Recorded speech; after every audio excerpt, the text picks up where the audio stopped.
Ya.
Selamat malam para peserta Zoom seminar pada malam hari ini. Apa kabar semuanya? Kabar baik semuanya ya. Ya, semoga kita semua senantiasa dalam keadaan sehat di tengah kondisi pandemi saat ini. Oke. Dan sebelum saya memulai, saya ingin menyapa dulu para Rotarian yang hadir pada webinar pada malam hari ini. Saya coba sapa satu-satu ya. Coba saya lihat dulu. Oke. Boleh ya saya sapa satu-satu ya? Oke, saya melihat di sini ada. Selamat malam, PDG Suryo. Malam. Sehat dari Surabaya? Terima kasih. Dari Surabaya juga, saya juga lihat dari PP Irawan. Hai PP, apa kabar? Hai, baik-baik. Oh, Surabaya gimana? Sehat? Sehat, semua sehat. Dan ini PP Wanda dari Bali. Apa kabar PP walaupun off kamera? Selamat malam, PP Nora. Maaf masih di jalan, jadi terpaksa off kamera. It's okay, PP yang pasti tetap berada dalam di sini ya. Kemudian saya juga menyapa beberapa Rotarian juga. Ada Pak Kusnadi. Pak Kusnadi apa kabar? Kemudian baik ya. Baik, oke. Oke. Kemudian di DG Hesti Utami. Apa kabar di DG? Baik, PP Nora. Sehat ya di DG? Ya, puji Tuhan. Amin. Kemudian saya juga melihat dari Rotarian. Coba saya satu-satu sapa. Karena cukup banyak hari ini. Ya, intinya mungkin saya nggak bisa sebut satu-satu.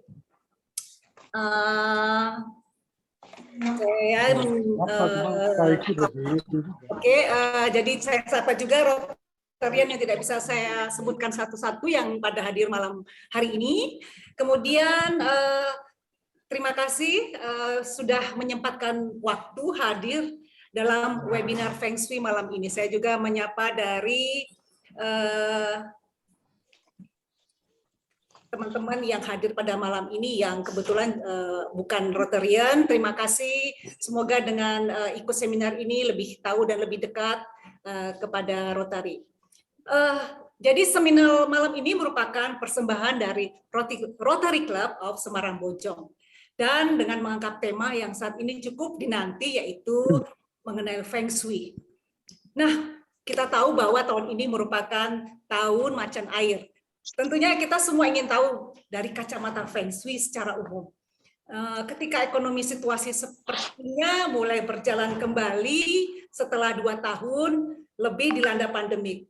Nah, bagaimana sih kita harus menghadapi situasi 2022 dari sudut pandang Feng Shui? Ini pasti yang hadir di sini pada penasaran semua nih. Wah, juga bagaimana sih peruntungan kita dan keluarga di tahun macan ini? Bagaimana pula meningkatkan keberuntungan di tahun ini di dalam kekayaan, kesehatan, kebahagiaan, hubungan harmonis, dan kesuksesan dari kacamata Feng Shui. Nah, ini juga paling seru nih. Nah, untuk yang Xiao katanya ya, yang tidak ciong pada tahun ini. Nah, bagaimana meminimalisasinya energi negatif dari kacamata Feng Shui. Nah, saya yakin kita semua tentu penasaran, sudah nggak sabar lagi. Nah, untuk malam ini Rotary Club Semarang Bojong menghadirkan praktisi Feng Shui sekaligus dosen Fakultas Arsitek dari Universitas Parahyangan, Ibu A.R. Dewi Mariana, STMT IAI. Selamat malam Ibu Dewi, apa kabar? Selamat malam, Bu Nora. Sehat selalu, salam dari Bandung nih ya Bu ya? Saya dari Bandung. Sehat. Oke, baiklah. Mungkin sebelum memulai acara ini ada beberapa pertanyaan daripada peserta webinar yang ingin mengenal lebih dekat apa sih itu Rotary. Nah, mungkin saya kasih singkat aja mengenai Rotary. Jadi Rotary ini adalah organisasi pengabdian non-profit. Kita bukan organisasi sosial dan sudah ada di 200 negara. dengan membership lebih dari 1-2 juta orang. Nah, di Asia, Rotary sangat berkembang. Selain di Indonesia, berkembang juga di Pakistan, di Bangladesh, Filipina, dan di Indonesia sendiri, khususnya di Indonesia Timur, karena Rotary di Indonesia itu ada 2, yaitu di sebelah barat dan sebelah timur. Nah, kebetulan Semarang ini berada di Indonesia Timur, dan kita memiliki 61 klub saat ini. Dan di kota Semarang ini ada kurang lebih 8 klub. Salah satunya yang paling aktif adalah Rotary Club Semarang Bojong. Nah, organisasi ini bersifat inklusif, terdiri dari para profesional, pelaku usaha, filantropi, dan kami tidak membedakan suku, ras, agama, antar golongan. Prinsip dari kami dari Rotary adalah service above self, mendahulukan kepentingan umum.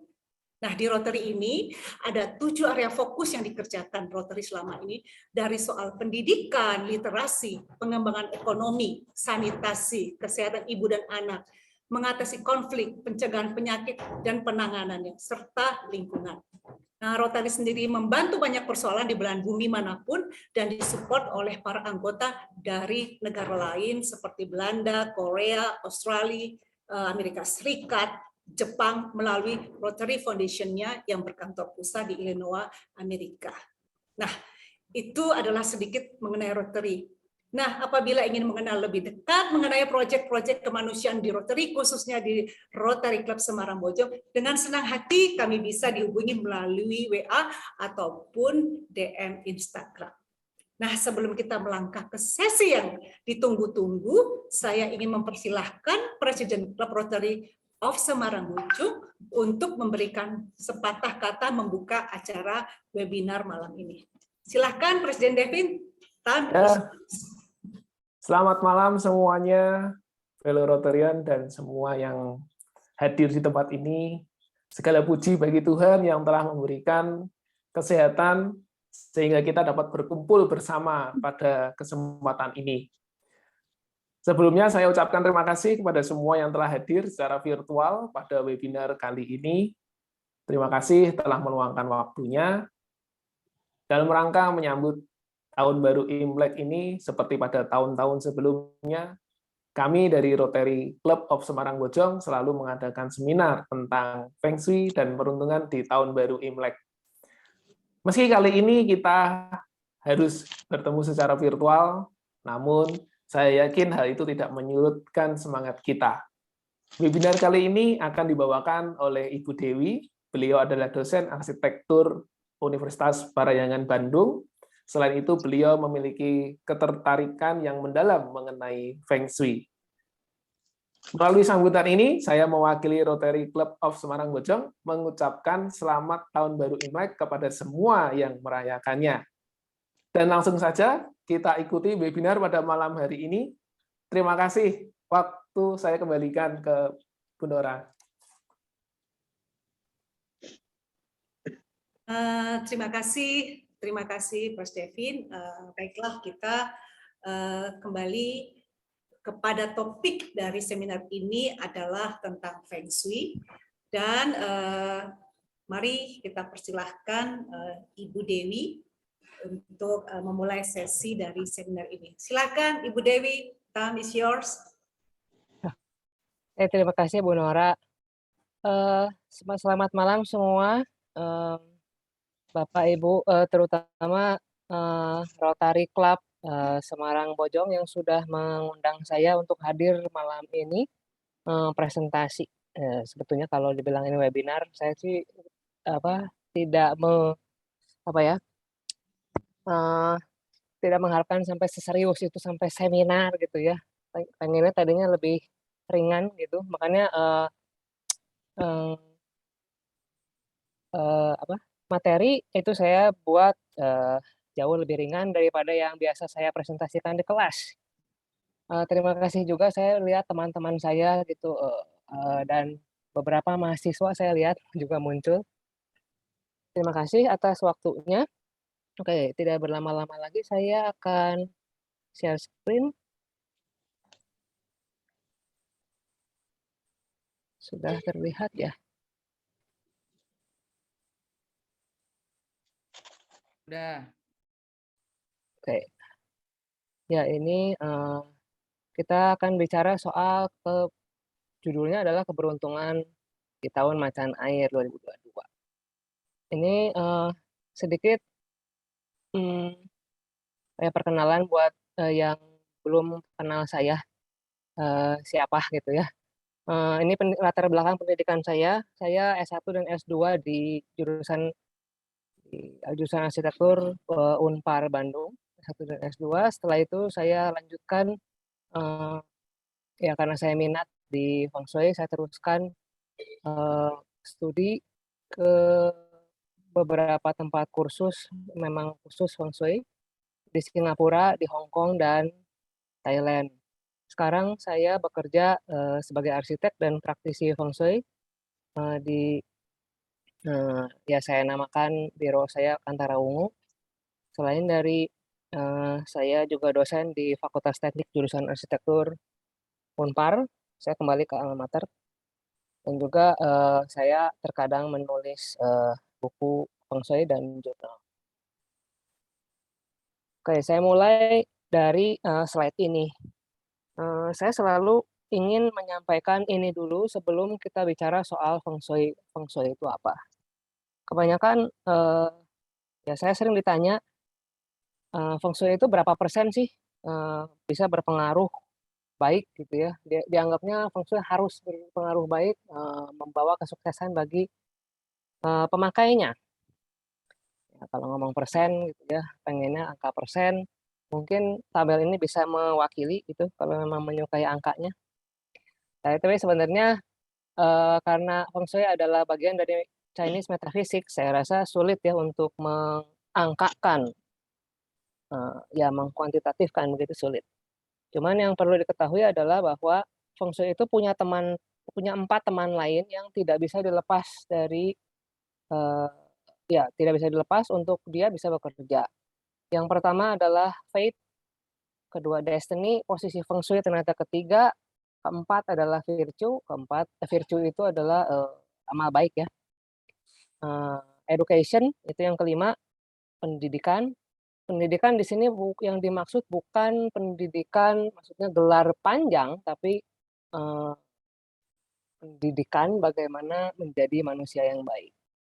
Nah, di sini dilihat baris yang paling bawah itu memang kelompoknya adalah begitu ya, Heaven, Man and Earth itu wakil dari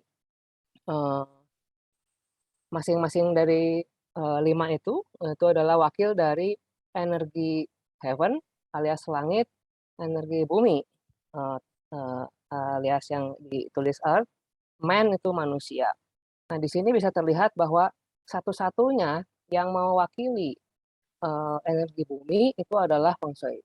Dan dibandingkan dengan Fate dan Destiny, terus ya dibandingkan dengan Fate dan Destiny yang warnanya coklat sebelah kiri tidak bisa dirubah, ternyata Feng Shui itu termasuk yang bisa dirubah. Manusia punya free will untuk mau ngapain dia dengan lingkungan sekitarnya, termasuk dengan virtue ya, jadi amal baik atau apa ya, belajar untuk menjadi manusia yang lebih baik itu keputusan manusianya, itu semua bisa dirubah dan ini bisa mempengaruhi nanti perjalanan hidupnya lebih lancar kah atau lebih happy kah, dan akhirnya dihubungkan kepada kesuksesan. Nah, ini yang mau saya tunjukkan. Tiap tahun kita bicara SEO, ternyata SEO itu adalah bagian dari 4 Pillars of Destiny. Itu ya, ini istilah ya. 4 Pillars of Destiny alias PACE. Mungkin di Semarang beken ya dengan istilah PACE atau PEHJ ya. Di setahu saya di Jawa Tengah, Jawa Timur itu beken dengan istilah itu. Ini adalah peta sebetulnya bekal kita dari lahir. Tanggal lahir yang kita miliki itu bisa diterjemahkan menjadi energi 5 elemen di dalam di dalam Chinese Metaphysics itu ada 5. Feng Shui juga menggunakan itu gitu ya. Jadi sebetulnya kalau kita bicara SEO, bukan bagian dari Feng Shui sebetulnya. Awalnya itu mestinya dia adalah bagian dari Destiny Studies. Ya, inilah Four Pillars of Destiny. Kalau dilihat dari tabel ini, macan air, nah misalnya ya, Four Pillars of Destiny itu yang tabelnya yang kiri atas, yang ada jam, hari, bulan, tahun. Ini saya ambil peta tanggal 4 Februari 2022 jam 10 pagi.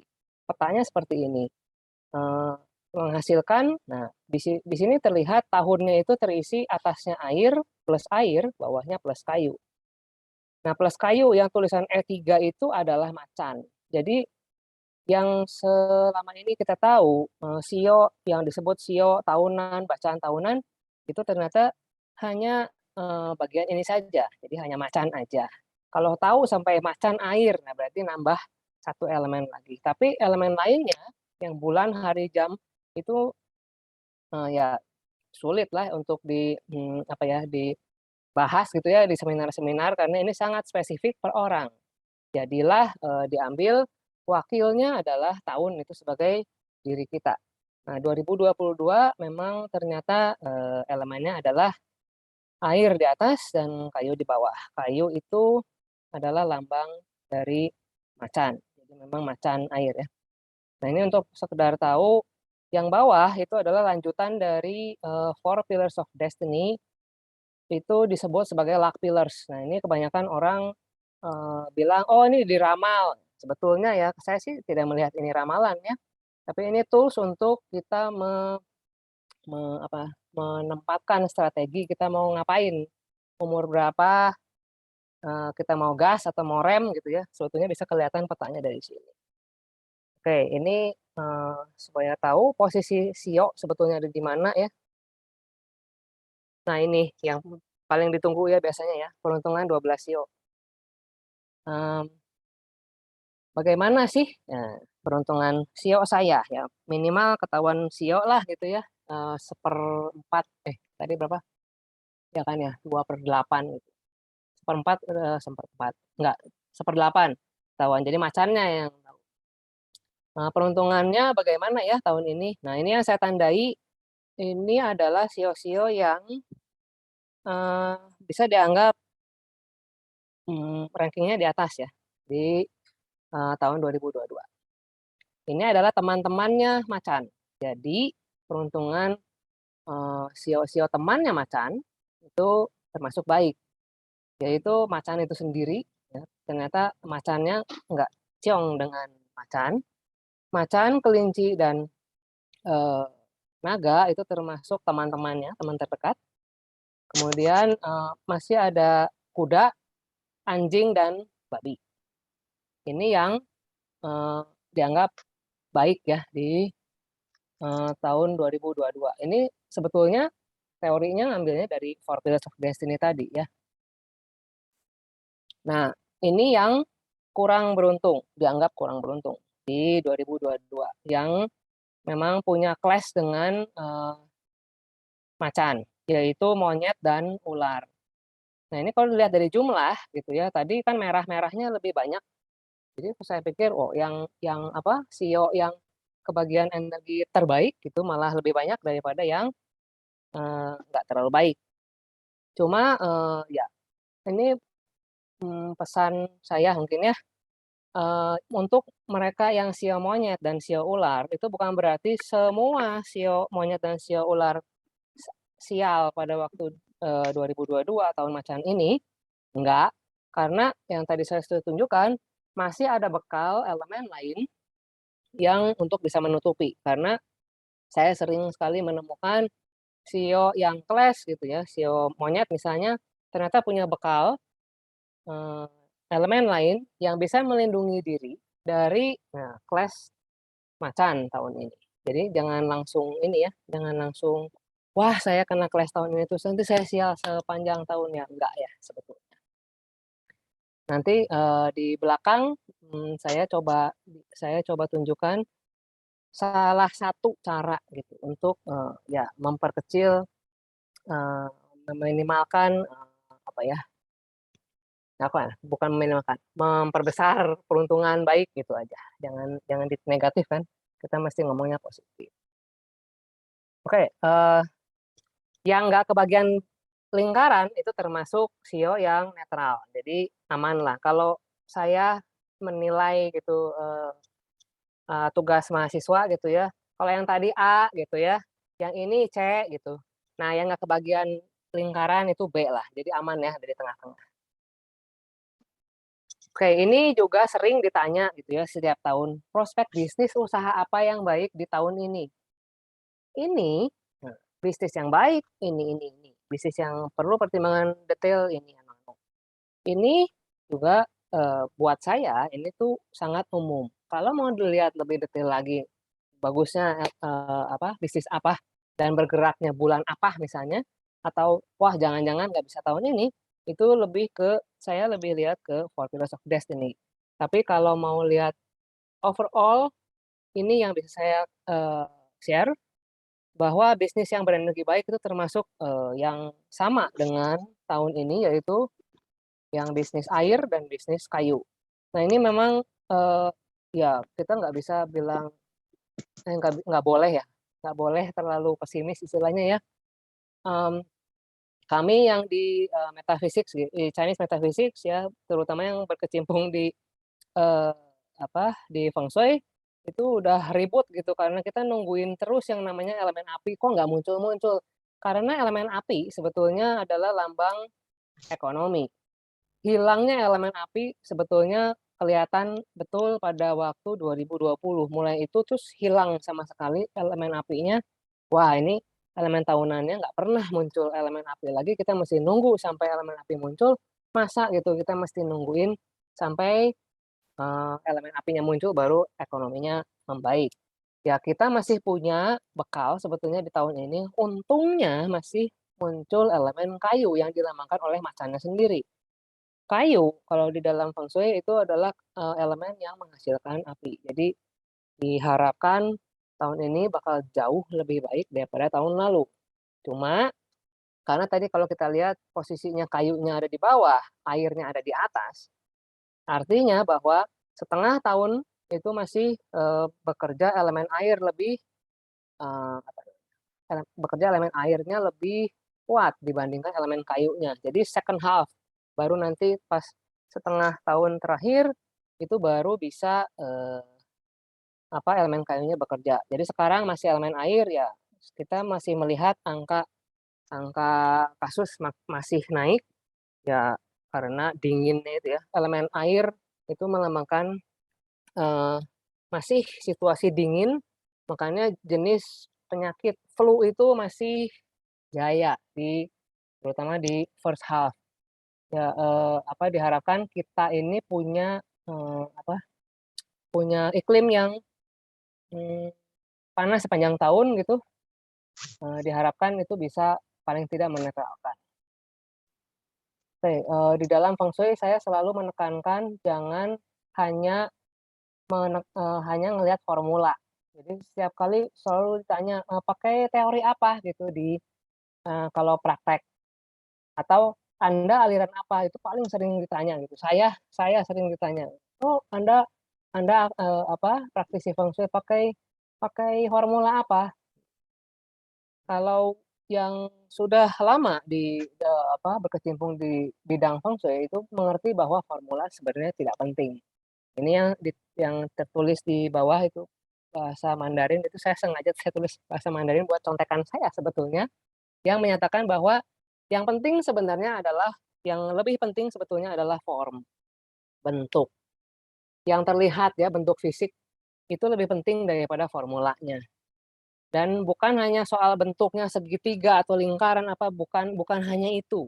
Tapi lebih pada form, tanda kutip, yaitu ya nyaman digunakan, pencahayaan, penghawaan baik, kondisi baik alias tidak rusak, dan tidak ada clutter. Clutter itu ya maksudnya berantakan ya.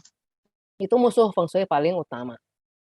Nah, jadi kalau dibilang desainnya bagus atau jelek ya, banyak yang bilang saya ini arsitek, jadi matanya mata arsitek. Ya memang arsitek punya ilmu yang lebih banyak gitu ya, lebih bisa melihat keindahan model kayak apa, tapi itu bukan berarti orang awam nggak bisa gitu melihat. Ini saya akan contohkan gitu ya untuk bagaimana menilai sendiri form yang berada di sekitar kita bagus atau tidak.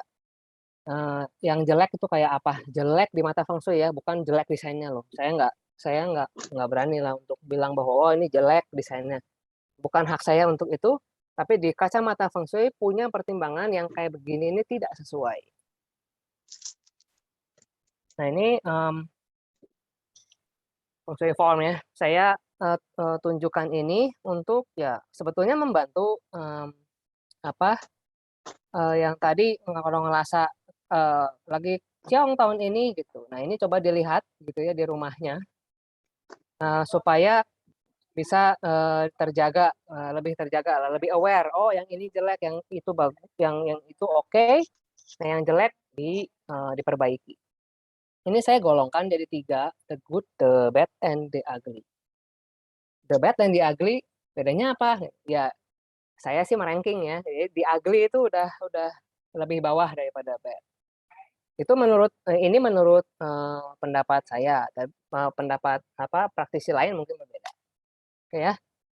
Ini saya mulai dari the good. Ini contoh. Saya sengaja mengambil contohnya di interior karena jauh lebih mudah. Kalau eksterior itu saya harus saya harus membawa membawa on-site, kasih tunjuk yang kayak begitu yang good, yang ini yang bad, yang itu yang ugly. Itu lebih sulit karena harus dirasakannya, lebih banyak dirasakan karena energinya jauh lebih makro. Kalau yang interior kita bisa langsung merasakan. Setiap orang punya sense masing-masing, percayalah dengan itu. Ya. Ini contoh terang, orang ngerasa nggak tertekan gitu ya di ruang ini, penghawaan baik. Nah itu aja. Desain bagus atau enggak bagus itu relatif ya ternyata ya kalau di teori keindahan gitu. Ini contoh WC yang baik gitu ya. Ini desainnya modern banget gitu. Kadang-kadang ya kalau saya perhatikan desain terlalu modern itu sering kena gitu ya sama konsultan Feng Shui. Ya ini nggak boleh karena nusuk segala macam. Ya kalau arsiteknya berhasil mendesain seperti ini, berhasil memasukkan cahaya baik, WC-nya terang, nggak berbau gitu ya, kayak begini sih termasuk baik. Ini contoh ruang tengah. Jadi kelihatannya sebetulnya kalau ngelihat fotonya juga mestinya terasa bahwa oh kalau saya ada di situ saya betah lah di dalam sana ya. Ini ruang tengah dan dapur. Nah ini bedroom yang paling terutama di Feng Shui itu adalah bahwa kalau kita menempatkan kepala ranjang, sedapat mungkin kepala ranjangnya itu di bidang masif. Kalau di kacamata desain pun sebetulnya ya lebih bagus ya kayak begini gitu. Karena kita pasti memikirkan membuat belakang ya sandaran. Jadi lebih elegan kelihatannya di mata desain. Syarat ruang yang standar yang biasa diminta oleh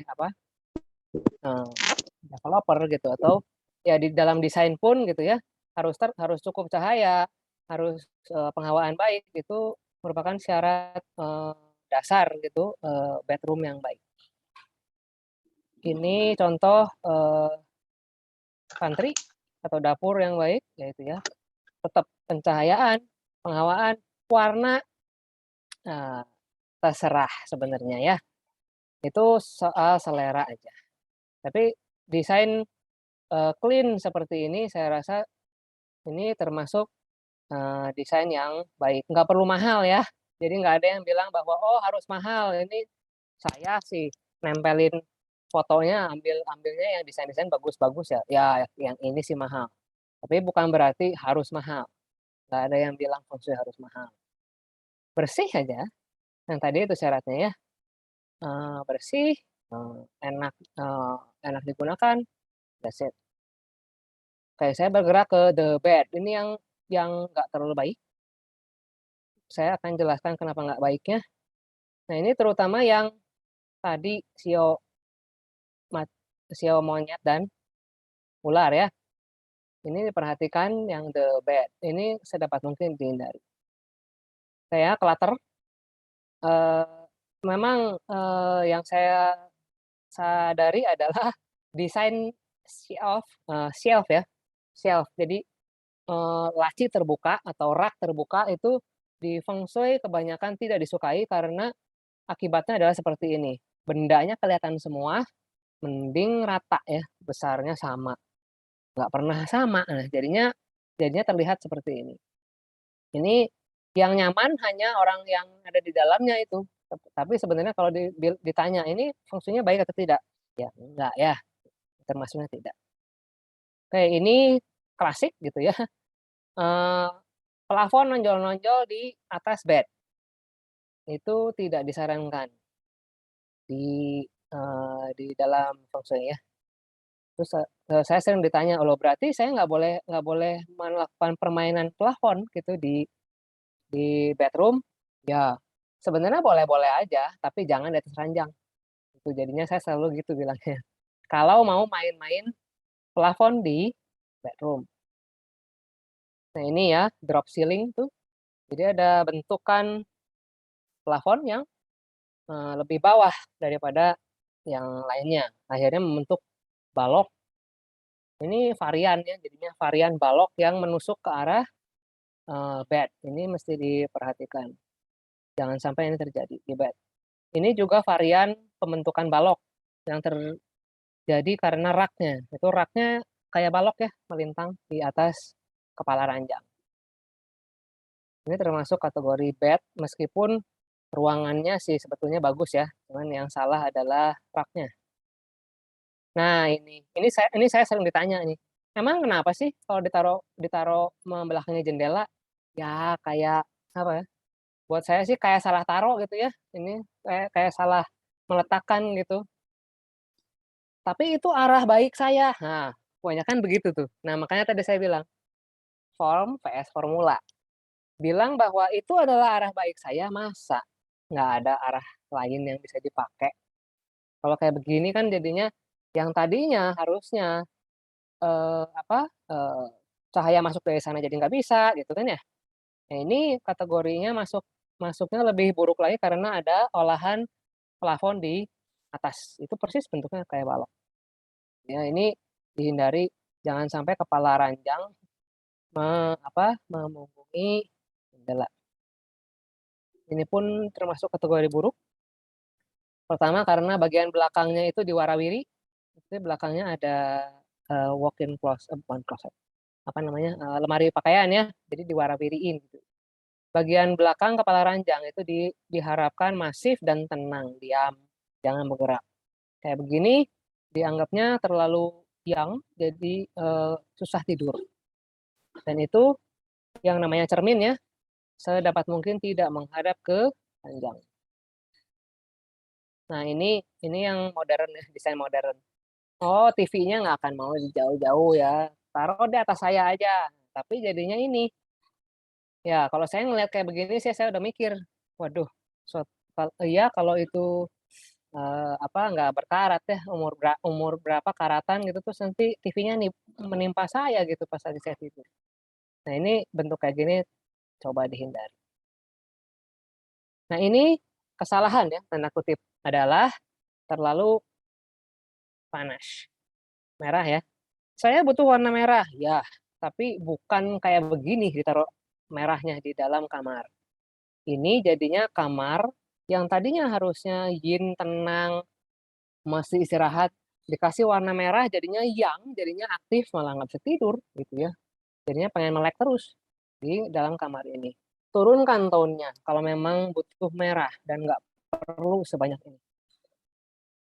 Ini juga sama, terlalu yang, ini banyak banget terjadi sekarang karena skylight ya, teknologi skylight ya, makin hebat. Ya, dikasih gambar lah, dikasih apa itu L apa maksudnya dikasih kaca bisa, mau kasih fiber oke, ya banyak banyak kemajuan teknologi ke arah sana, akhirnya kayak beginilah, ditaruhnya di tempat tidur. Ini pernah kejadian di klien saya sih. Dan kebetulan juga kolega ya, ini kamarnya terlalu panas gitu, jadi nggak bisa tidur lebih panjang dari jam 8 pagi. Jadi harus sudah bangun karena panas dan terang sekali, terik ya kalau pas pagi-pagi begitu. Ini nggak terlalu baik. Ini juga sama, jadi kalau ada yang suka style seperti ini jeleknya di mana emang? Ya, yang di kiri udah jelas karena itu adalah olahan bentukan lain dari balok meskipun dia lingkaran. Ya, memotong badan orang yang tidur di bawahnya. This is too much ya, terlalu banyak. Ya, tadi juga aplikasi warna, aplikasi elemen itu tidak bisa terlalu banyak. Akhirnya malah kalau terlalu yang nantinya jadi yin, terlalu yin nanti jadi malah yang. Jadi kita malah nggak memperoleh yang kita inginkan. Model kayak begini saya rasa hanya bagus di showroom. Jadi bukan physically digunakan. Oke, di ugly. Ini yang level selanjutnya. Nah, ini ya. Benda pecah, benda rusak itu sebetulnya udah nggak boleh dipakai. Tapi kan orang seni nih. Nah, kayak begini seni. Oke, suka kayak begini, silahkan. Tapi jangan ditaruh di rumah. Taruh di tempat lain aja. Ya, yang pecah kayak begini. Apalagi kayak gini taruh di ruang keluarga. Waduh, memicu banget. Lebih baik dihindari. Ini juga sama, artwork yang kelihatannya pecah gitu ya. Nggak kelihatan harmonisnya. Ini juga sama, robek. Ya, tekstur robek. Robek itu dianggapnya bentukan rusak. Ya memang ini kalau di mata desainer ya, ini kreatif. Ya boleh, bisa kayak begini. Kreatif, tapi jangan di rumah. Jadikan dinding kafe, bagus. Restoran, oke. Taruh di bangunan publik aja. Itu jauh lebih aman daripada kayak begini ditaruh di rumah. Apalagi di ruang tidur. Ini saya kategorikan di ugly. Ini ya, benda rusak. Nggak apa-apa. Sofanya satu kan masih bisa dipakai. Jadi ya pakai yang bagus ini dulu, yang rusak nanti aja. Nah, itu ugly kalau di kacamata feng shui. Ini mesti diperbaiki segera. Ini yang suka, nah, ini kebetulan saya dapat gambar abstrak gitu ya, entah apa. Ya saya dapatnya biru, nggak masalah ya. Mungkin nggak masalah, nggak terlalu masalah. Kalau merah bisanya lebih parah lagi. Cuman saya sih tidak menyarankan untuk mengambil lukisan abstrak yang tidak diketahui pada waktu melukis itu, pelukisnya rasanya apa. Ya, abstrak itu kan perwujudan rasa ya. Abstrak, kalau abstraknya lagi marah lah, terus dipasang-pasang. Jadi nggak terlalu baik. Kemudian bentukan tengkorak atau monster, nah ini nggak semua orang bisa nerima ya bentuk ini. Ini pun sebaiknya jangan dihadirkan di dalam rumah. Nah ini kebetulan desain ya, ini desain ruang etik bentuk ruangan di bawah atap yang sering kali diinginkan dipakai. Katanya, wah atap kan tinggi banget, jadi bisa nggak saya gunakan? Nah, sebetulnya silakan gunakan apapun itu ya di bawah etik, only, but jangan gunakan sebagai ruang tidur. Ini ruang tidur udah salah semua. Di syarat standar, ruang tidur itu di atas ranjang itu harus plafonnya rata, bukan miring. Nah, alasannya ada. Kalau memang mau tahu nanti saya bisa jelaskan. Ini sebaiknya jangan miring. Terus ya jangan langsung dikasih kaca seperti itu kan yang tadi soal terang dan segala macam. Belum lagi ada struktur expose gitu ya yang memungkinkan untuk memotong memotong badannya yang tidur di bawahnya. Ini lebih baik dihindari. Saya sih berharap bentuk ini nggak ada ya di Indonesia, karena etik di Indonesia tuh sangat amat panas gitu ya, apalagi buat tidur. Oke, kita bergeser ke formula. Ini yang biasanya paling ditunggu gitu ya. Feng Shui selalu didekatkan hanya dengan formula. Oh, yang tadi mah bukan Feng Shui. Itu sebetulnya Feng Shui. Common sense tapi ya, itu yang paling mudah. Itu dijawab dulu, baru formula bisa boleh masuk. Oke, ini adalah Feng Shui Formula 2022. Memang kalau kita main Feng Shui gitu ya, harus kenal sama arah, mau tidak mau. Nah, di tahun 2022, sektor yang buruk itu ada di Southwest alias Barat Daya ya, yang angka 2, East Timur di angka 3, 5 di tengah gitu ya, sektor tengah, terus 7 di barat. Jadi Timur, Tengah, dan Barat ternyata lagi nggak terlalu baik ya di tahun 2022, plus Barat Daya. Nah, ini apa yang mesti dilakukan? Semua arti-artinya udah ada di sini, bisa langsung bisa terbaca ya. Itu jeleknya ada di mana, bagusnya ada di mana. Oke, ini terutama saya note buat yang tahun ini clash ya sama macan.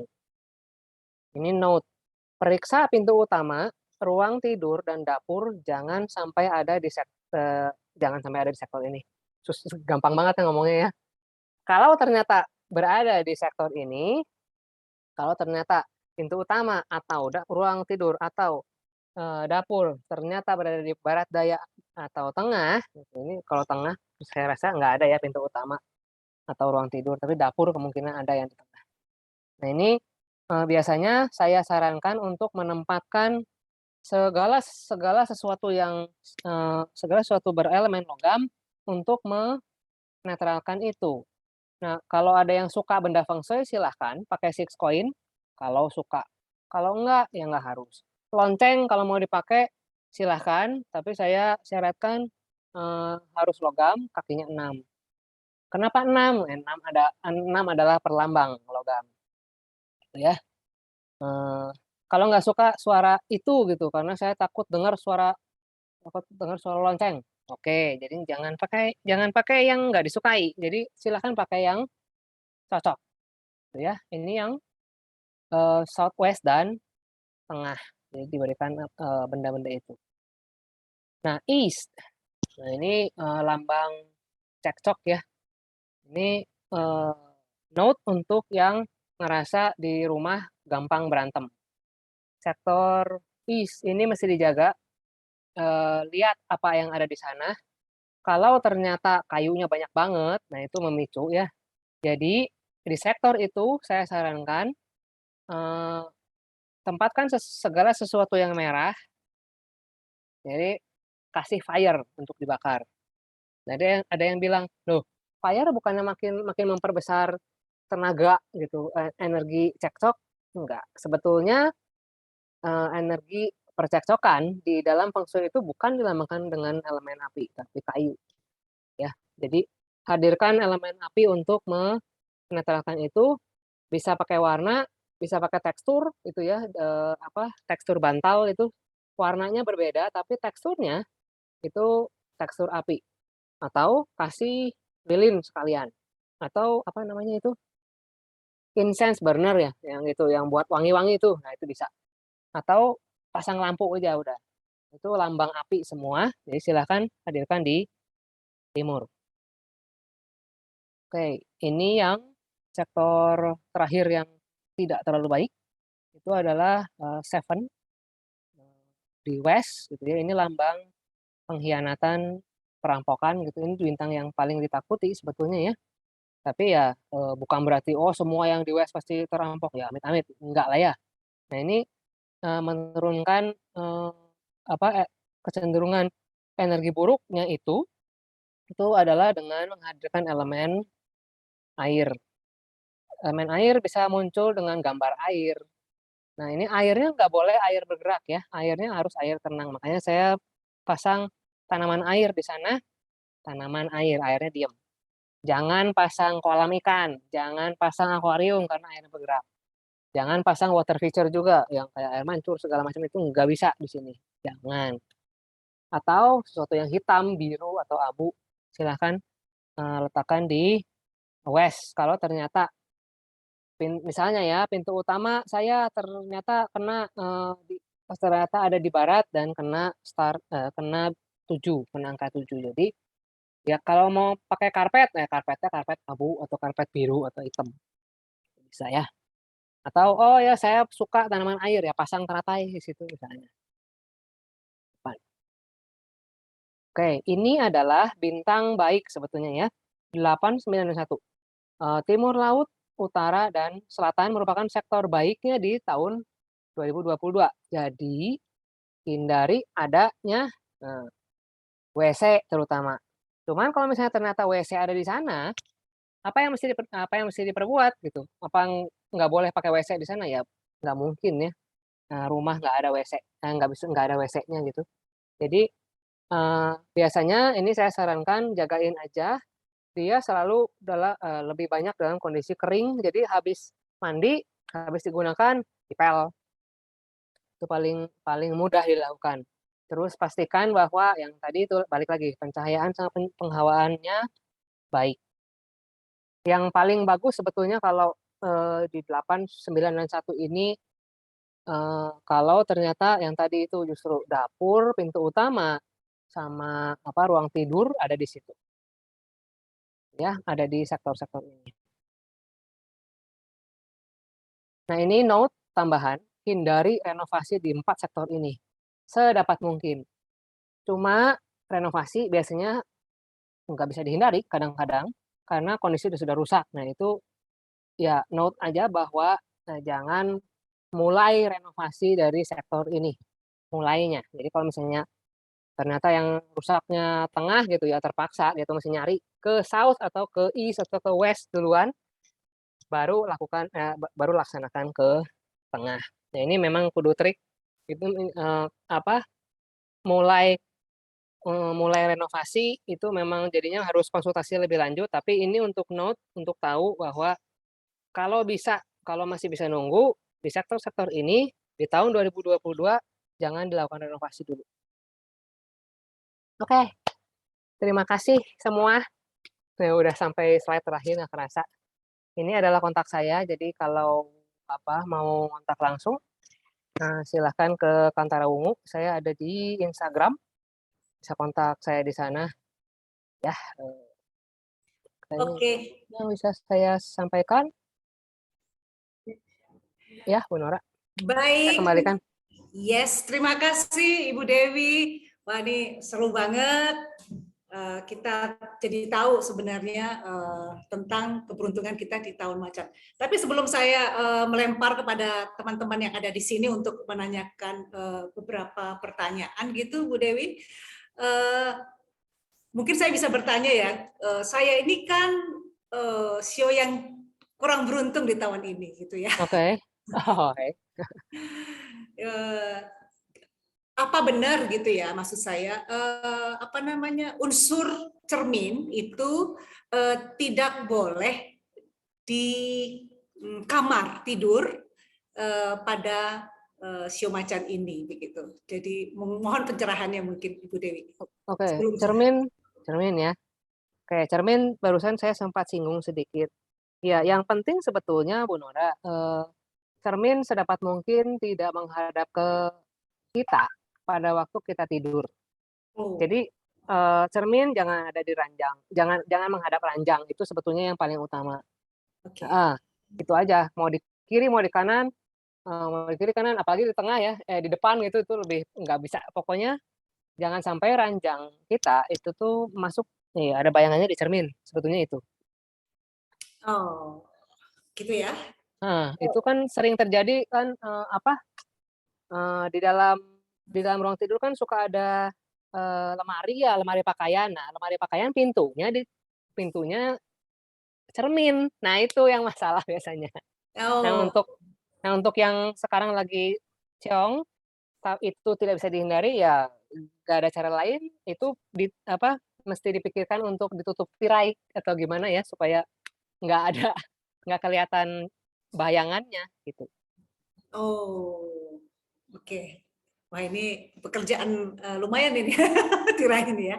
Iya, Oke. atau gimana caranya lah. Tapi intinya adalah jangan sampai bayangan kita masuk ke cermin lah pada waktu tidur. Oke, Tuh. thank you. Baik, sebelum saya melempar kepada teman-teman yang ada di sini, bagi penanya, 5 penanya begitu, mungkin bisa raise hand atau chat ini. Kami akan menyediakan dari Rotary Club of Semarang Bojong hadiah giveaway berupa kartu e-tol.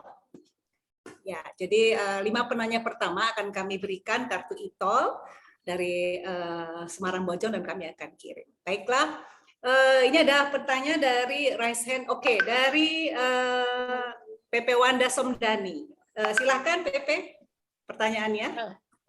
Terima kasih. Selamat malam. Kebetulan sio saya ini tahun ini katanya ciong ya, karena saya sio ular. Nah, pertanyaan saya ini sebetulnya sangat simpel. Bagaimana merubah ciong ini menjadi hoki? Pertanyaannya kan simpel. Pertanyaan yang pertama, yang pertanyaan yang kedua, mungkin kan gimana kiat-kiatnya seperti tadi, apakah misalnya harus melepas burung dara atau harus menikahkan kucing atau apa gitu ya untuk merubah nasib ciong itu? Atau memang kalau sudah ciong ya ciong gitu aja. Thank you. Terima kasih banyak. Ya. Ini langsung saya jawab, Bu Nora, atau gimana? Saya akan yang ini saya mungkin dua pertanyaan dulu ya. Yang kedua adalah dari Ibu Erwi. Bu Dewi, apakah tiap tahun Hong Sui denah rumah harus selalu dilihat kembali? Dan bagaimana dengan posisi denah apartemen yang sudah fix? Nah, itu dari Ibu Erwi. Kita buka 2 pertanyaan dulu ya, Bu ya. Ya. Oke, tadi dari Bu Wanda ya, soal ciong, jadi harus ngapain? Pertanyaannya bagus. Ciong jadi harus ngapain? Bukannya, wah ciong, jadi ya sudahlah gitu ya, nggak bisa gitu ya. Ya jangan gitu. Nah, kita selalu, itu enaknya jadi manusia, kita bisa mikir, artnya gitu, bagaimana caranya untuk lari dari itu. Yang pertama Bu, ini mungkin yang jarang gitu ya disampaikan oleh para praktisi Feng Shui. Yang pertama, paling gampang, karena ciong tahun ini sering pergi aja, nah gitu ya. Tapi sekarang ini kan pandemi, jadi mesti hati-hati juga kan ya. Tapi sering pergi aja itu tuh maksudnya sering pergi dari rumah, entah olahraga harian gitu ya. Jadi itu adalah lambang kita lari dari kejaran yang lagi berkuasa tahun ini. Itu yang pertama. Yang kedua, yang tadi saya akan menampilkan tabel yang tadi itu ya, ada fate, ada destiny, ada feng shui, terus ada virtue dan education. Oke, dengan education kita bisa, dengan pendidikan kita bisa lebih tahu kita mesti berbuat apa. Yang tadi Bu Wanda sampaikan itu adalah salah satu bentuk good deeds. Jadi amal baik. Yang tadi itu mau melepas burung atau yang lainnya itu, yang paling mudah sebenarnya katanya adalah donation. Itu yang paling atas sebetulnya. Nah, kita donation ke mana? Banyak cara untuk donation. Bentuk donation bisa macam-macam. Langsung misalnya ngebantuin ke panti asuhan atau ke korban bencana alam, model kayak begitu. Atau menyumbang ke yayasan. Saya nggak gitu ngerti ya teknis begitu, tapi intinya adalah donation. Dengan amal baik itu biasanya bukannya langsung sebetulnya ya, kalau ciong itu bisa dibilang berada di bawah garis 0.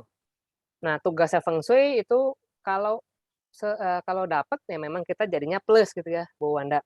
Tapi yang sekarang untuk yang ciong itu saya nggak tahu ciongnya Bu Wanda sejauh mana, karena tadi saya bilang udah saya sampaikan bahwa sebetulnya tidak semua ular tidak semua monyet gitu ya takut sama macan. Kalau ternyata di dalam Four Pillars of Destiny atau di dalam patsunya itu ada bekal di dalamnya.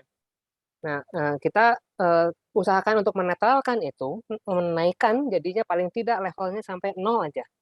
Nah, itu dengan tindakan baik tadi, saya rasa itu malah jauh lebih real, lebih apa ya, lebih bakal membawa apa, mengembalikan energi baik buat ibu daripada taruh barang apa yang kayak tadi kayak begitu, itu sudah dilakukan semua, tapi kan kalau ciong berarti harus melakukan sesuatu plus.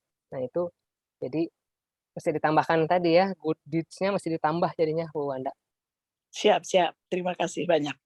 Sama-sama Bu. Yang tadi pertanyaan kedua, Yang mengenai ini Bu, apartemen itu tadi. Apakah tiap tahun Hong Shui denah rumah harus selalu dilihat kembali? oke. Bagaimana dengan posisi denah apartemen yang sudah fix? Oke, untuk dilihat setiap tahun itu sebetulnya tergantung kebutuhan. Tidak semua rumah perlu di-re-audit, namanya di-audit tahunan. Sama aja kayak kita check up. Perlu nggak kita general check up setiap tahun? Nggak semua orang menganggap bahwa saya butuh general check up setiap tahun. Ada yang menganggap saya harus general check up setiap tahun. Sama sebetulnya jawabannya ke arah situ. Tergantung kebutuhan sih. Saya sendiri klien-klien saya nggak pernah saya haruskan menghadap saya lagi ya tiap tahun gitu, tiap awal tahun terus wah pekerjaan saya awal tahun bisa panjang banget.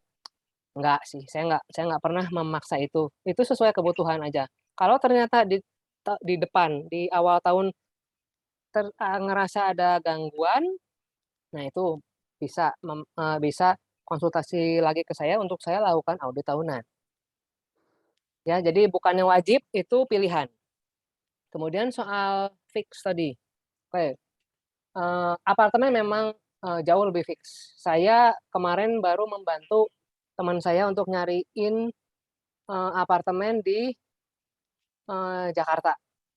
Yang saya terima itu hanya denahnya aja. Itu yang repot sebetulnya saya ya. Saya harus lihat di tempat mestinya. Cuman, oke, kalau kita lihat di interior, apartemen itu denahnya jauh lebih fix karena tower ya.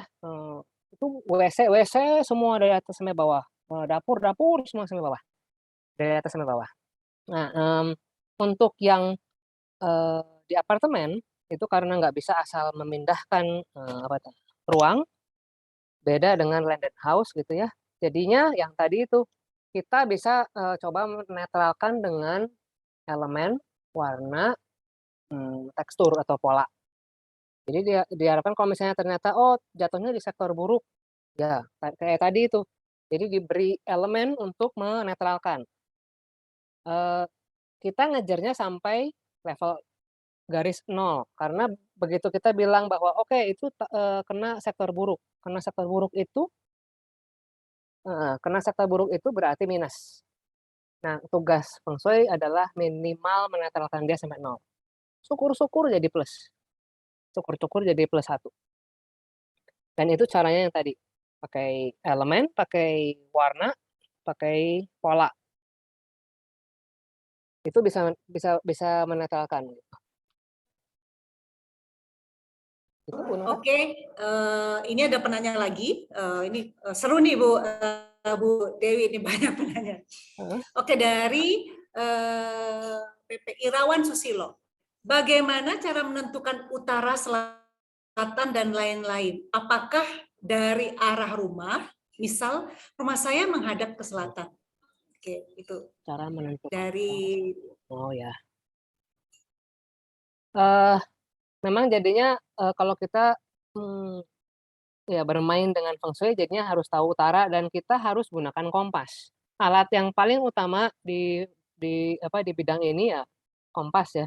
Kalau misalnya Pak Irawan udah tahu rumah hadap selatan, ya langsung bisa dipetakan tadi yang kotaknya bagi 9, selatannya taruh di depan rumah.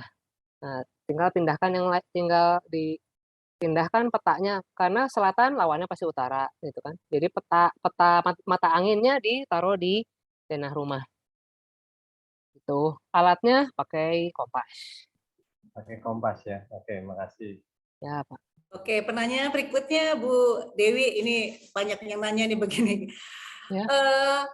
Boleh nanya ya, Kak, dari Pak Don Cardono, boleh nanya ya, kalau renovasi menggabungkan dua rumah dengan satu pintu connecting, rumah satu menghadap timur, rumah kedua hadap utara, apakah ada saran? Apa yang boleh, apa yang harus dihindari? Terima kasih. Oke, ini pertimbangannya mungkin banyak ya nantinya. Penggabungan dua rumah itu memang nggak mudah, pertimbangannya banyak. Penghuninya sama atau tidak gitu ya. Terus kalau misalnya seandainya sama, eh, yang nanti bakal berbeda adalah sebaran energinya. Tadinya rumahnya terpisah, energinya kita hitung masing-masing. Begitu begitu bergabung langsung jadi satu. Nah itu jadinya mesti kalau misalnya saya gitu ditanya, tadinya saya audit rumah yang hadap timur satu, satu lagi hadap utara, begitunya udah kasih satu aja pintu connecting, dia bergabung, begitunya bergabung saya harus audit ulang all yang dua body ini udah jadi satu. Saya melihatnya jadi udah apa? Petanya jadi saya satukan, peta energinya harus jadi satu. Nah, ini memang saya mesti mesti lihat lebih detail sih ya. Kebanyakan terus terang kalau nanya, Bu Dewi boleh saya gabung atau tidak? Itu saya bilang saya lihat dulu. Tapi kalau misalnya nggak mau ngasih biasanya ada yang nggak mau ngasih wah nanti dulu lah siapanya saya belum tentu mau ngasih apa segala. Nah, ya. Nggak mau ngasih denahnya. Biasanya saya sarankan untuk jangan digabung. Jangan digabung jangan digabung dulu biasanya. Cuman ya itu ya, nggak semua orang sebetulnya membutuhkan feng shui yang tadi saya bilang di depan. Karena bisa jadi destiny-nya atau fate-nya itu lagi dalam posisi good luck, lagi bagus. Keputusan yang diambil pada waktu good luck itu mah positif kebanyakan. Jadi nggak nanya sama saya, nggak usah tanya sama Bu Dewi deh. Rumit nanti saya mesti ngikutin banyak misalnya gitu. Tetap mau dilaksanakan, laksanakan saja, ngikutin feeling. Itu biasanya kalau lagi good luck, bisa dilakukan itu. Belum berarti, oh jadi saya harus bergantung sama konsultan feng shui. Enggak loh. Jadi, itu hindari pikiran seperti itu. Karena konsultasi sama, konsultan feng shui itu pilihan, bukan wajib. Kita masing-masing punya destiny dan fate masing-masing. Kalau ngambil keputusan saya gabungin aja sekarang jebret. Apa pasti sial? Ya enggak. Cuman kalau saya ditanya, boleh gabung atau enggak? Wah, saya masih lihat dulu. Kalau saya gitu ya. Gitu, Bu. Oke, pertanyaan berikutnya Ibu Dewi. Tanya Bu,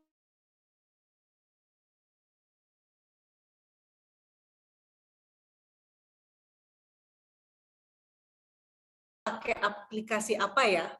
Oh, oke. Itu dari Pak Irwan ya. Pak Irwan. Oh ya. Sekarang ini banyak kalkulator online.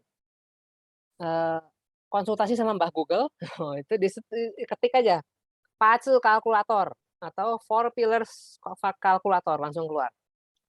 Semua kalkulator itu pasti sudah bisa ngitung benar.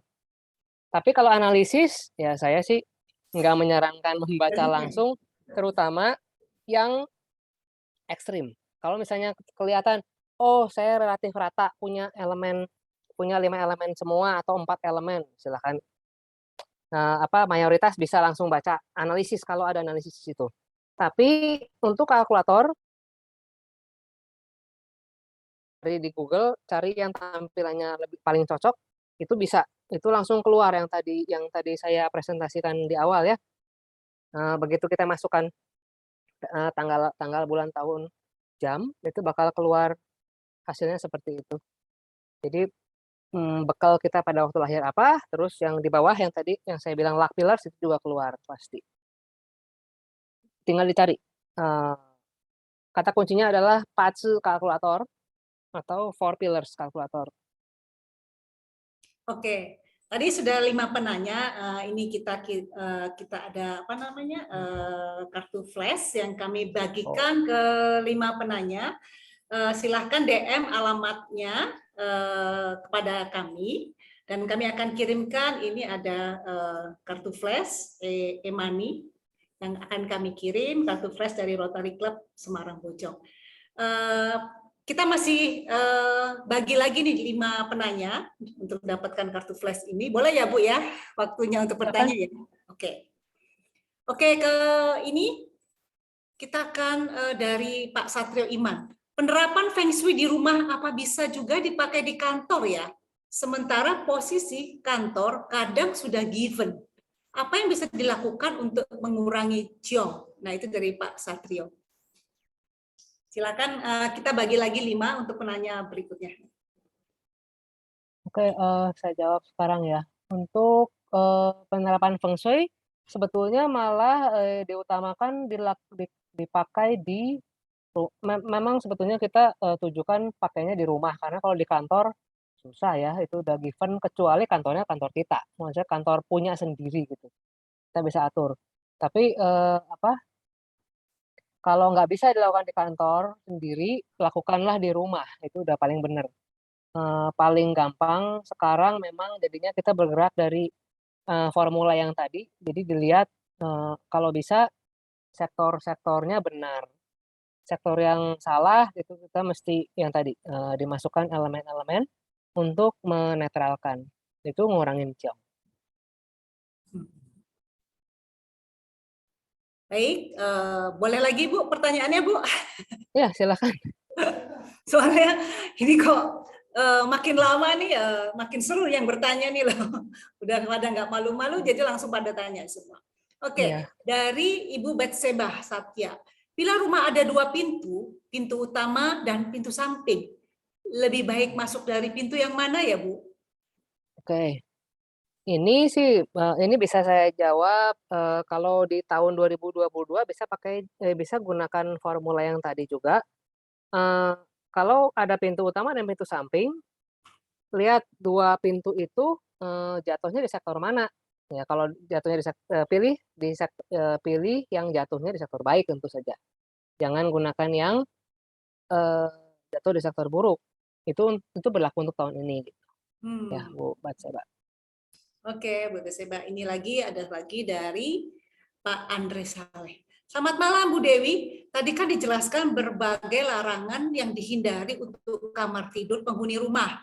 Kamar tidur utama dan kamar anak. Tapi misalnya di rumah saya kebetulan ada ruangan yang bentuknya kurang bagus atau semi etik. Namun tadinya akan saya fungsi sebagai kamar tidur tamu tambahan. Apakah tidak boleh juga? Fungsinya adalah kamar tidur tamu ya. Nah, biasanya tamu itu nggak akan tinggal lebih dari beberapa hari. 3 hari ya maksimal. Nah, ya. Jadi kalau ruang tidur tamu biasanya masih saya lepas. Kalau memang itu mau difungsikan jadi ruang tidur tamu. Tapi ruang yang semi etik atau etik tadi saya tidak sarankan untuk penghuni utama. Kalau untuk tamu silakan. Karena pertimbangannya tadi itu, nggak lama tinggalnya. Oke. Mungkin itu. Kemudian ini ada lagi, Bu Dewi. Bu Dewi, apakah, ini dari Pak Erwin Hawawinata. Bu Dewi, apakah elemen sinar, lampu, dan musik bisa menambah energi positif dalam suatu ruangan? Oke, ini Pak Erwin penggemar musik nih. Ini nanyanya musik kan? Oke, elemen sinar atau lampu dan musik itu termasuk elemen api tadi. Jadi dia jelas bisa untuk melepas, maksudnya membebaskan energi tadi itu yang bintang 3, yang quarrelsome tadi ya. Kalau ternyata ada sektor yang seperti itu, bisa digunakan lampu atau yang tadi itu kan ada yang saya contohkan kan lilin. Nah, itu bisa di situ bisa taruhin lampu atau musik tadi. Musik, jadi taruh speakernya di sana. Ya. Oh.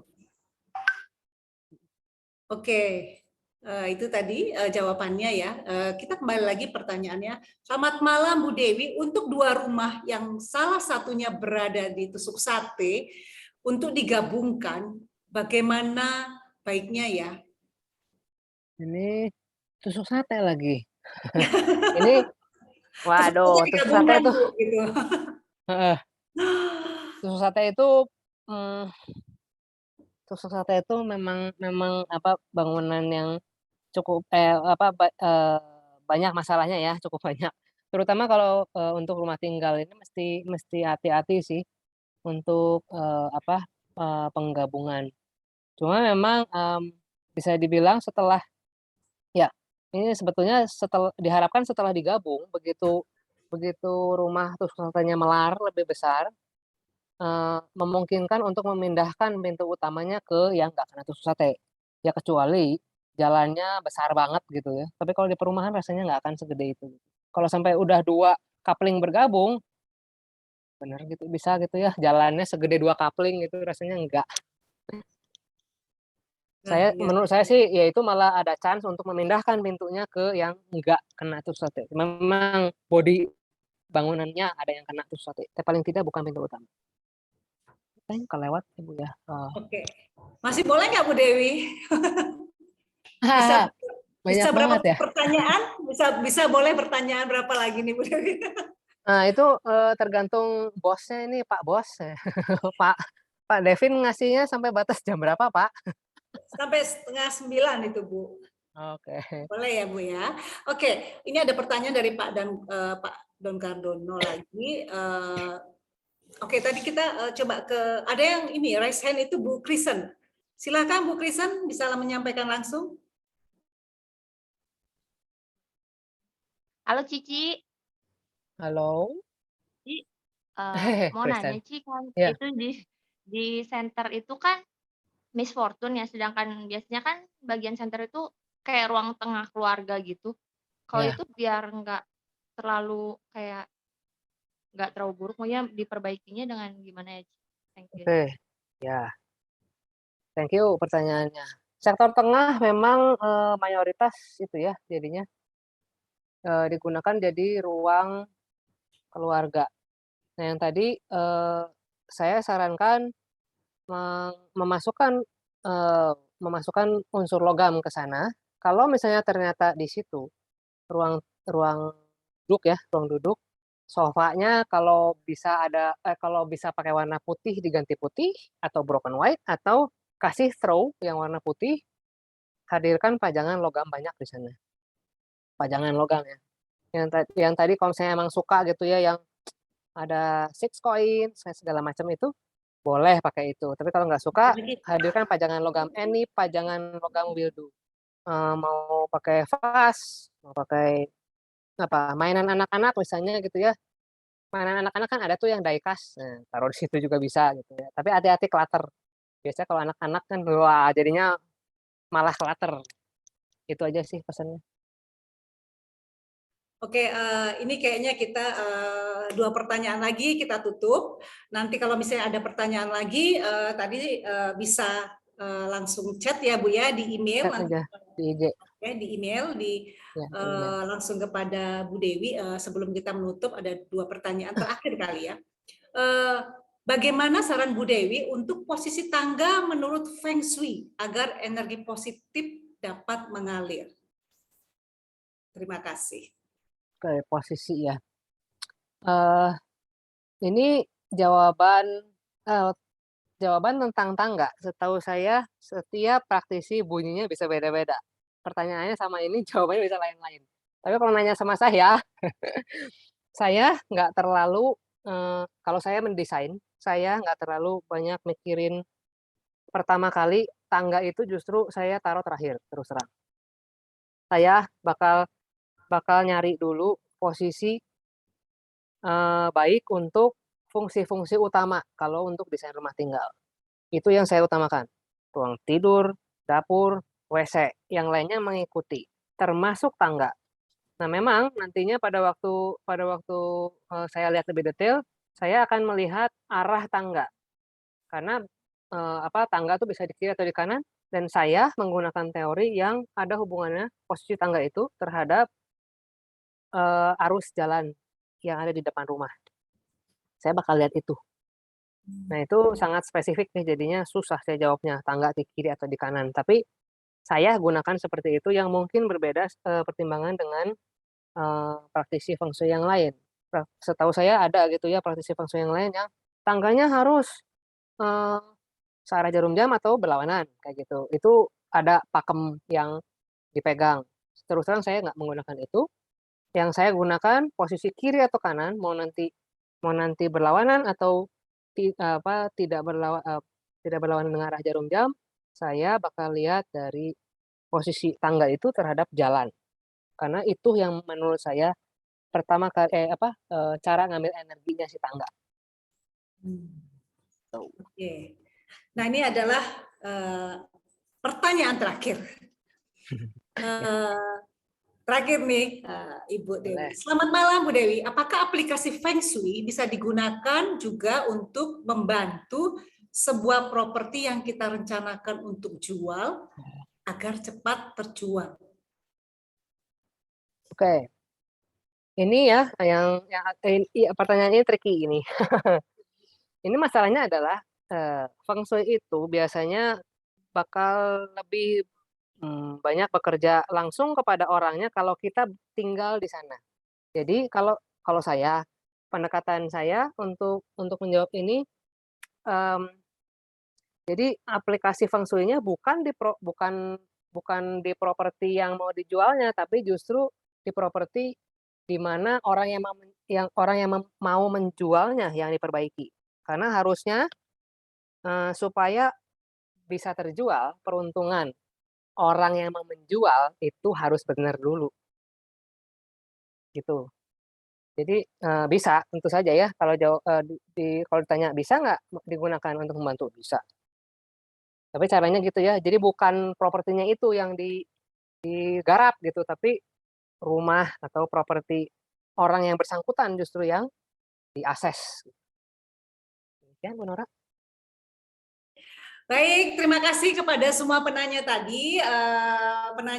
Kita tepuk tangan dulu untuk Bu Dewi. Terima kasih banyak, Bu Dewi.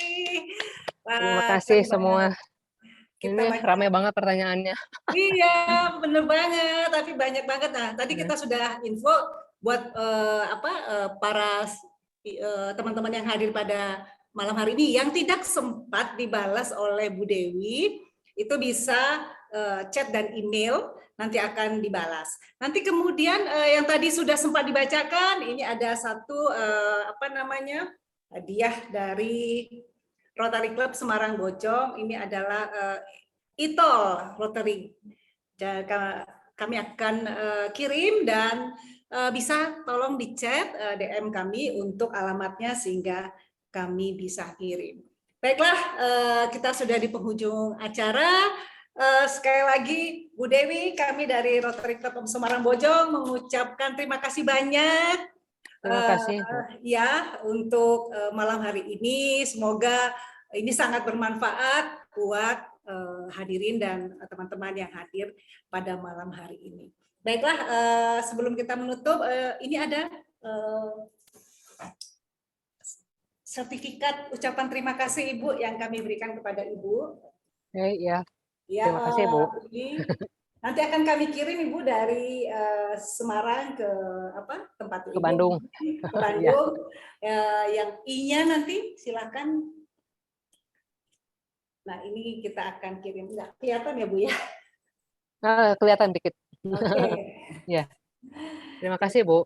Ya, ucapan terima kasih kami kirim ke alamat Bu Dewi. Ya, ini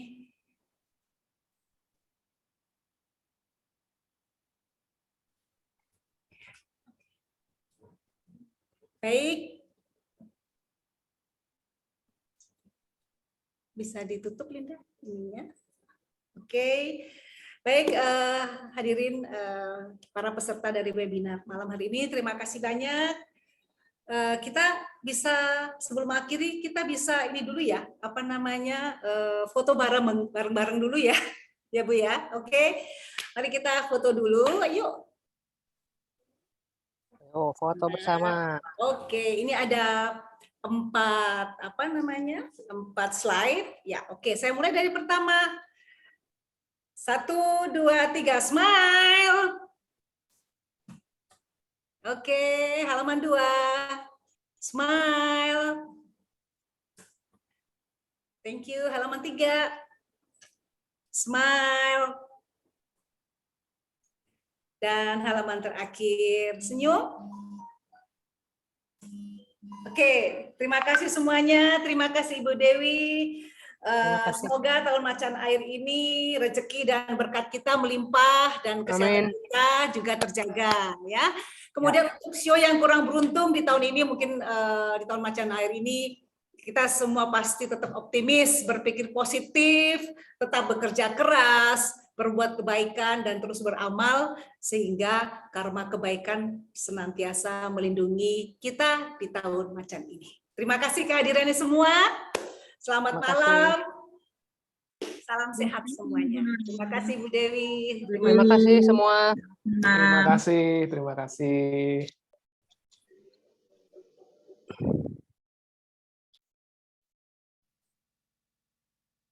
Terima kasih PDJ Suryo. Terima kasih. Terima kasih Wipres Ita.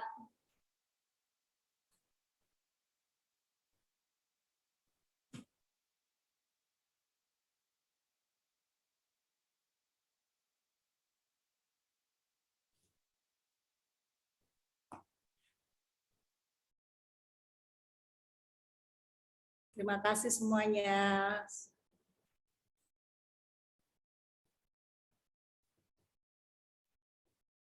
Enggak semuanya ngasih alamat apa ya? Enggak.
Hmm?